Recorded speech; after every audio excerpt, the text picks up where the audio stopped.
சபைகளம் channel மீண்டும் உங்களை அன்புடனும் நட்புடனும் வரவேற்கிறது. உங்கள் ஆதரவை நாடி நிற்கிறது. இன்றைக்கு நான் காமனாக இருக்கின்ற ஒரு பதிவு,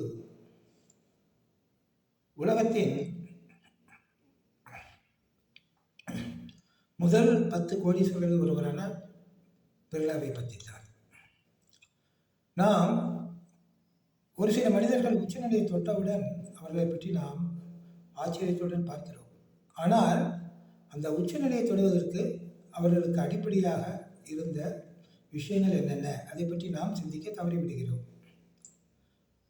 இன்றைக்கு பிர்லாவினுடைய மகான் சேவை எப்படி அவருக்கு ஒரு மகத்தான வாழ்வை கொடுத்தது என்றுதான் நாம் பார்க்க போகிறோம். பிர்லா கல்லூரி படிப்பை படித்துக் கொண்டிருக்கிறார். திடீரென்று ஒரு நாள் கல்லூரியிலிருந்து ஒரு தகவல் பிர்லாவுடைய தந்தைக்கு வருகிறது. உங்கள் பையன் குறித்த நேரத்தில் கல்லூரிக்கு வருவதில்லை. பிர்லாவுடைய தந்தைக்கு ஆச்சரியமாக போய்விடுகிறது. சற்று கோபக்காரரும் கூட. ஒரு நாள் பிர்லா கல்லூரிக்கு போகும்போது அவரை பின்தொடர்ந்து அவருக்கு தெரியாமல் செல்கிறார். அந்த தெருவுடைய முக்கோடியில் ஒரு மகானுடைய குடிசை. அங்கே ஒரு சாமியார், அவர் யாருடனும் பேச மாட்டார். அந்த குடிசைக்கு சென்று வணங்குவார். அவரும் கையெழுத்துக்கு ஆசீர்வதிப்பார். அந்த குடிலை கூட்டி விடுவார். அந்த குடிலுக்கு ஒரு பானையில் தண்ணீரை பிடித்து கொண்டு வந்து வைப்பார். பிறகு போயிட்டு வரேன்ட்டு சொல்லுவார். அவர் தலையை மட்டும் ஆட்டுவார், வந்துடுவார். இப்படி செய்து கொண்டிருக்கிறார். இது தந்தைக்கு தெரிந்தவுடன் சிறிது கோபப்பட்டு அவரை அடித்து விடுகிறார். அடுத்த நாளும் அந்த மகானை காண செல்கிறார். அன்றைக்கு தான் அந்த மகான் முதலில் பிர்லாவிடம் பேசுகிறார். சிறு குழந்தையாக இருந்தபோது, நீ நாளைக்கு காலையில் சூரிய உதயத்திற்கு முன் இந்த எல்லையை தாண்டி போய்விடு என்கிறார். அதுக்கு பிர்லா சொல்கிறார், வீட்டில் போய் ஒரு வார்த்தை சொல்லிட்டு போறேனே அப்படிங்கிறார். அதற்கு மகான் சொல்கிறார், இவ்வளவு நாளாக நீ பார்த்த தாய் தந்தை தான், ஆனால் நாளை காலை கதிரவன் உதயத்திற்கு முன் இந்த எல்லையை நீ தாண்டிவிட வேண்டும். இனிமேல் உனக்கு ஒரு மிக பிரகாசமான எதிர்காலம் இருக்கிறது, இதை தவற விட்டு விடாதே என்கிறார். சரி, மகானுடைய வாழ்க்கை மிகச் சிறந்தது அல்லவா, மகானுடைய வார்த்தையும் மிக சிறந்தது அல்லவா. உடனே எதை பற்றியும் யோசிக்காமல் செல்கிறார். அவர் போகின்ற பாதை ஒரு ஒத்தையடி பாதை. அந்த பாதையில் ஒரு கருநாக பாம்பு ஒன்று படம் எடுத்துக்கொண்டே நின்று கொண்டிருக்கிறது. அதை பார்த்து மிரண்டு போன பிர்லா மறுபடியும் குடிலுக்கு வந்து, சாமி அங்கே ஒரு பாம்பு நிற்கிது அப்படிங்கிறார். அதை நான் முன்னாடியே பார்த்துட்டேன், இப்போ நீ இப்போ அந்த பாம்பு அந்த இடத்துல இருக்காது, நீ கடந்து செல் பாதையை அப்படிங்கிறார். போனால் அந்த இடத்துல அந்த பாம்பு இல்லை. உடனே ஒரு ரயில் ஏறி நேராக பாம்பேக்கு வர்றார். இன்றைக்கும் முதலில் பிர்லா வந்து இறங்கி அந்த இடத்தையே மார்க் பண்ணி வச்சிருக்கிறாங்க. முதல்ல பிர்லா வந்து தன்னுடைய வாழ்க்கையை, வியாபார வாழ்க்கையை இங்கு தான் தொடங்கினார் என்பதை ஞாபகப்படுத்துவதைப் போல பிர்லா முதலில் பாம்பே வந்து இறங்கிய இடத்தை இன்றைக்கு மார்க் பண்ணி வைத்திருக்கிறார்கள். புது இடம், புதுவிதமான மனிதர்கள் அப்படியே நின்று யோசித்துக் கொண்டிருக்கிறார். திடீரென்று ஜூட், அதாவது இந்த கயிறுகளை ஏற்றிக்கொண்டு ஒரு சாரட் வண்டி, ஏகப்பட்ட கயிறுகள், விதவிதமான கலர்கள், விதவிதமான டிசைன்கள் உள்ள கயிறுகளை ஏற்றிக்கொண்டு ஒரு சாரட் வண்டி ஒன்று வருகிறது.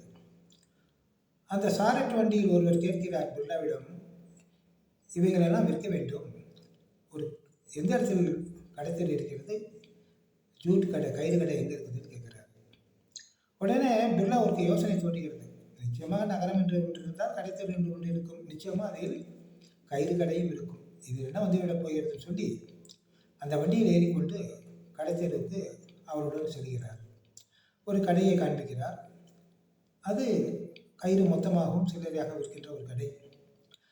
அந்த கடையில் இந்த சாரட் வண்டியில் உள்ள கயிறுகள் அத்தனையும் கொண்டு வந்தவரை விட்டு விடுகிறார். பிறகு அவர் புறப்பட்டு செல்கிறார் பணத்தை வாங்கி கொண்டு. அந்த கடைக்காரர் சொல்கிறார், தம்பி அவங்களை அனுப்பி விட்டுட்டு என்னை வந்து பாரு அப்படிங்கிறார். இவருக்கு ஒன்றுமே புரியல. சரிட்டு அவரை அனுப்பி விட்டுட்டு மறுபடியும் கயிறுகளை விற்ற கடைக்கு வந்து அந்த முதலாளியை பார்க்குறாரு. 1500 கையில் கொடுக்குறாரு. தம்பி இதை வச்சுக்கப்பா அப்படின்னு. பிர்லாவுக்கு ஒன்றுமே புரியல. ஏங்க இது அப்படிங்கிறார். இதான்ப்பா கமிஷன் அப்படிங்கிறார். நீ பொருளை கொண்டாந்து என் கடைக்கு விற்றல, அதில் எனக்கு நல்ல லாபம், அதனால் உனக்கு கமிஷன் மாதிரி இதை நான் கொடுத்துருக்கிறேன், மறுக்காமல் வச்சுக்கோ அப்படிங்கிறார். அப்போ தான் பிர்லாவுக்கு ஒரு பொறி தட்டுகிறது. பொருளை தயாரிப்பதை விட பொருளை கைமாற்றி விடுவது கமிஷன் வாங்கும்போது ஈஸியாக சுலபமாக இருக்கிறது என்று அன்றையிலிருந்து கமிஷன் வியாபாரத்தை முதல் விஷயமாக தொடுகிறார். இன்றைக்கும் பார்த்தீங்கன்னா பிர்லாவோட கன்சர்னில் நிறைய பொருட்கள் கமிஷன் ஏஜென்சிஸில் தான் விற்பார். பொருட்களை தயாரிக்கிறதை விட பொருட்களை வாங்கி கைமாற்றி விடுவார். ஒரு வருடத்தில் கிட்டத்தட்ட 28 லட்சம் ரூபாய் சம்பாதித்து விடுகிறார். பிறகு அந்த மகானை பார்க்க சொல்கிறார். அந்த மகானிடம் சொல்கிறார், உங்களுக்கு என்ன வேணும் கேளுங்க சாமி அப்படிங்கிறார்.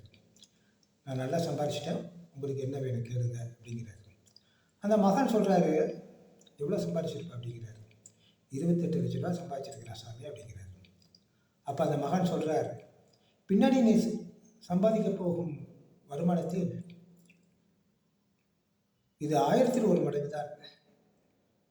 இதை கண்டு நீ நிலை குலைந்து விடாதே. எனக்கு என்ன வேண்டும் தெரியுமா? உன்னுடைய சார்பில் இந்த இந்தியாவில் இல்லாட்ட உலகத்தில் ஏதோ ஒரு மூலையில் கோயில் கட்டுகின்ற அந்த ஒலி சத்தம் கேட்டுக்கொண்டே இருக்க வேண்டும். அந்த சத்தம் கேட்டுக்கொண்டே இருக்கும் வரை நீ உச்சத்தை தொடுவாய் பொருளாதாரத்தில். என்றைக்கு அந்த சத்தம் நின்று விடுகிறதோ அன்றைக்கு உன்னுடைய முன்னேற்றம் முடிந்துவிட்டது என்று அர்த்தம்.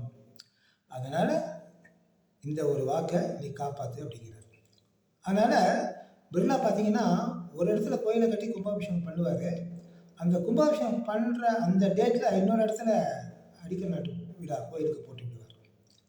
பாருங்கள், மகான் சேவை எந்த அளவுக்கு ஒரு மகத்தான வாழ்வை பிர்லாவுக்கு கொடுத்திருக்கிறது என்று. என்றைக்கும் மகான்களுக்கு தெரிந்ததெல்லாம் ஒரு வாழ்க்கை, அவர்களுக்கு வாயிலிருந்து வருவதெல்லாம் ஒரே ஒரு சொல், அது சத்திய சொல். இந்த பதிவு உங்களுக்கு பிடித்திருக்கும் என்று நினைக்கிறேன்.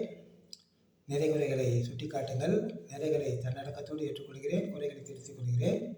மீண்டும் அடுத்த பதிவில் நான் உங்களை சந்திக்கின்றேன். நன்றி, வணக்கம்.